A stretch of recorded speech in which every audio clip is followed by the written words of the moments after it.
Bienvenue sur Un jour une sagesse, votre rendez-vous quotidien pour explorer les trésors spirituels qui illuminent notre existence. Ici, nous plongeons au cœur des vies des saints, ces figures inspirantes qui ont marqué l'histoire par leur foi, leur courage et leur humilité. Mais nous allons plus loin. Dans un monde où le sacré semble s'effacer face au bruit numérique et aux distractions modernes, nous explorons le renouveau du sacré. Comment les traditions anciennes se réinventent, comment les croyances évoluent avec les nouveaux rites comme le scrolling spirituel ou les quêtes en ligne, et comment, athées ou croyants, nous cherchons tous une force protectrice pour guider nos pas. Chaque jour, un saint, une réflexion et une étincelle pour raviver votre âme. Que vous soyez en quête de sagesse, de paix intérieure ou simplement curieux des mystères de la vie, rejoignez-nous pour un voyage bienveillant et enrichissant. Les vrais enfers. Au-delà des légendes urbaines de tisonniers et de charbons ardents, une exploration théologique et psychologique.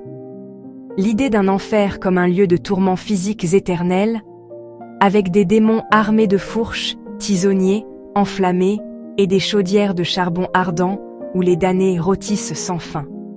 Et si ancrée dans l'imaginaire collectif, qu'elle semble sortie tout droit de la Bible.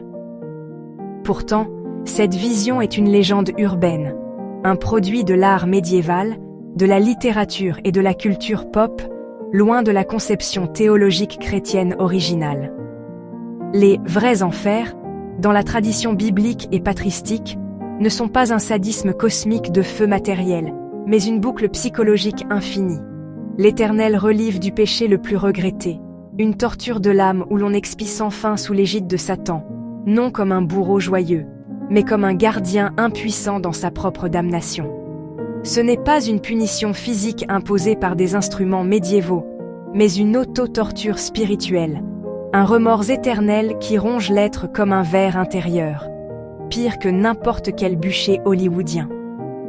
Pour comprendre cela, explorons les origines de cette légende, la théologie chrétienne authentique, le rôle de Satan, et pourquoi cette boucle psychologique représente l'horreur ultime.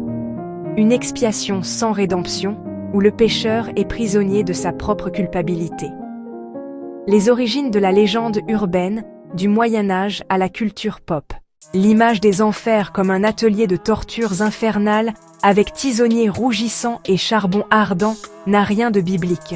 Elle émerge au Moyen-Âge, fusion d'influences païennes, chrétiennes et artistiques, cristallisée par Dante Alighieri dans son Divine Comédie, 308-1321.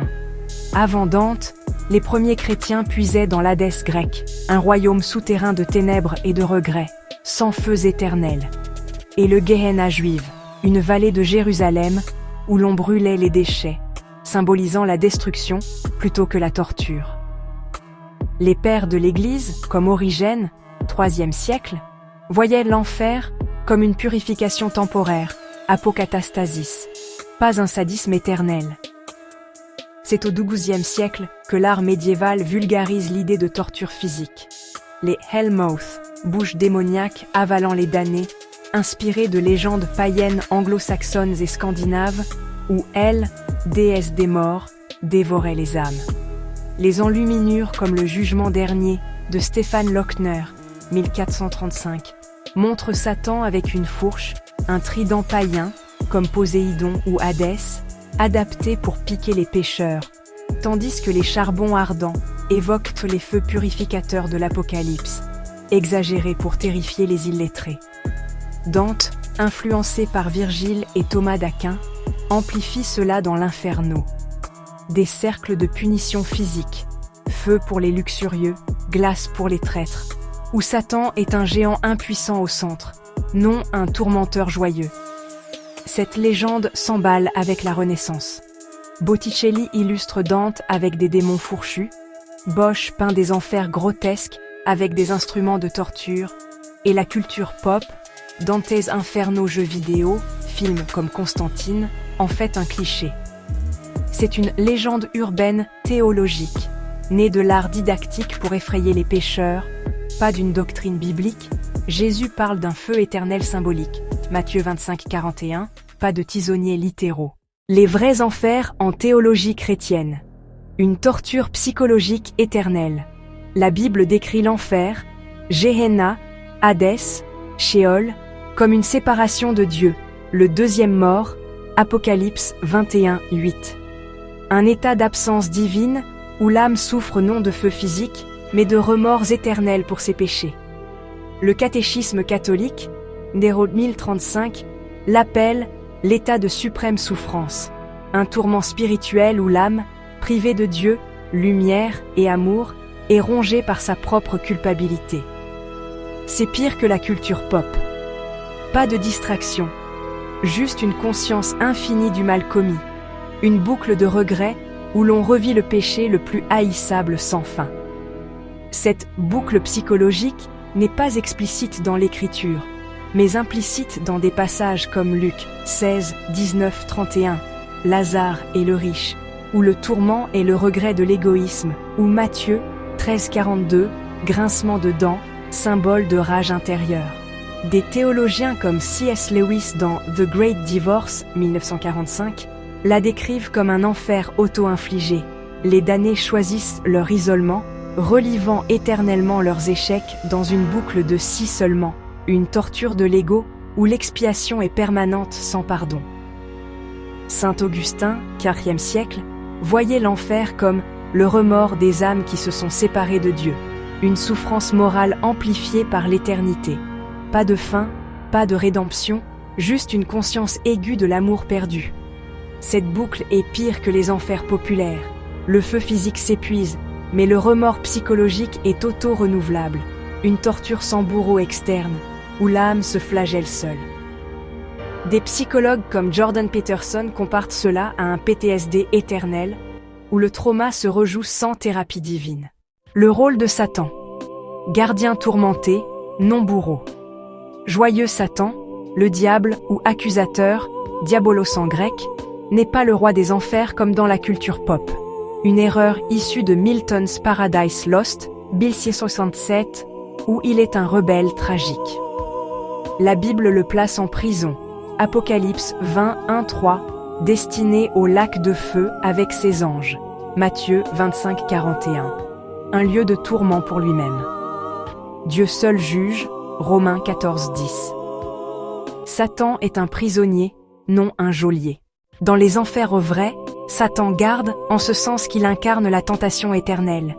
Les damnés, séparés de Dieu, sont assaillis par leurs démons intérieurs, amplifiés par l'absence divine. C'est une torture psychologique où Satan, dans sa propre boucle de regrets, sa chute par orgueil, Isaïe 14, 12, 15, reflète le tourment des pécheurs, une ironie divine où l'accusateur est accusé. Des théologiens comme Thomas d'Aquin, Summa Theologica, décrivent l'enfer comme un état où Satan et les damnés se haïssent mutuellement. Une société de haine éternelle sans miséricorde. Conclusion. L'enfer comme miroir de l'âme, une invitation à la miséricorde. Les vrais enfers ne sont pas un spectacle de feu et de fourche, mais un drame intérieur. Une boucle éternelle de remords où l'âme, privée de Dieu, relie son péché le plus haïssable, expiant sans fin dans une solitude absolue. Cette vision, ancrée dans la théologie, est plus terrifiante que les légendes. Pas d'échappatoire, pas de rédemption, juste une conscience infinie de l'amour rejeté. Satan, gardien tourmenté, n'est qu'un miroir de notre propre chute. Face à cela, la miséricorde divine brille. Le Christ offre le pardon ici-bas pour éviter cette boucle. Que cette réflexion nous pousse à l'examen de conscience et à la charité, transformant notre vie en un ciel sur terre. En conclusion, que ce soit à travers les vies des saints, qui nous rappellent les vertus éternelles, ou le renouveau du sacré qui nous pousse à questionner nos rituels modernes, un jour, une sagesse est là pour unir nos cœurs dans une quête commune d'harmonie et de sens. N'oubliez pas, le sacré n'est pas figé, il évolue avec nous, et c'est dans cette adaptation que réside sa force. Si cette exploration vous a inspiré, abonnez-vous dès maintenant à la chaîne pour Pour ne manquer aucun épisode, likez cette vidéo pour soutenir notre contenu, commentez vos réflexions ou vos propres expériences spirituelles et partagez-la avec vos proches pour diffuser cette lumière. Ensemble, ravivons le sacré dans notre quotidien. À demain pour une nouvelle sagesse.